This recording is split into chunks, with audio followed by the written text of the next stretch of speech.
கரூர் துயர சம்பவம் தொடர்பாக டெல்லியில் உள்ள சிபிஐ தலைமையகத்தில் தாவேகா தலைவர் விஜயிடம் ஜனவரி 19ஆம் தேதி நடைபெற்ற 5 மணி நேர நீண்ட விசாரணை நிறைவடைந்துள்ளது. காலை 11:30 மணிக்கு துவங்கிய இந்த விசாரணை மாலை 4:30 மணிக்கு முடிவடைந்ததாக தகவல் வெளியாகியுள்ளன.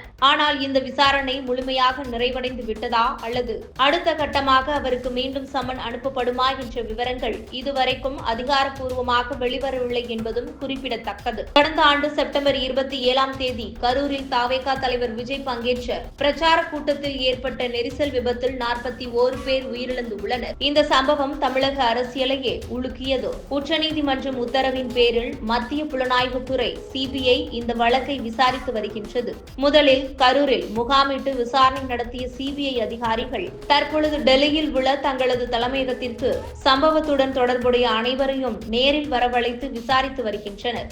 இந்த வழக்கில் விஜயிடம் கடந்த ஜனவரி 12ஆம் தேதி 7 மணி நேரம் விசாரணை நடைபெற்றது. அதனைத் தொடர்ந்து ஜனவரி 19ஆம் தேதியும் சிபிஐ அதிகாரிகளால் விசாரிக்கப்பட்டார். பிரச்சார வாகனத்தில் நின்றபடி பேசிய விஜய் கூட்ட நெரிசலை கவனிக்கவில்லையா? நிகழ்வில் 7 மணி நேரம் தாமதம் ஏன் ஏற்பட்டது? நெரிசலின் போது எடுக்கப்பட்ட நடவடிக்கைகள் என்ன?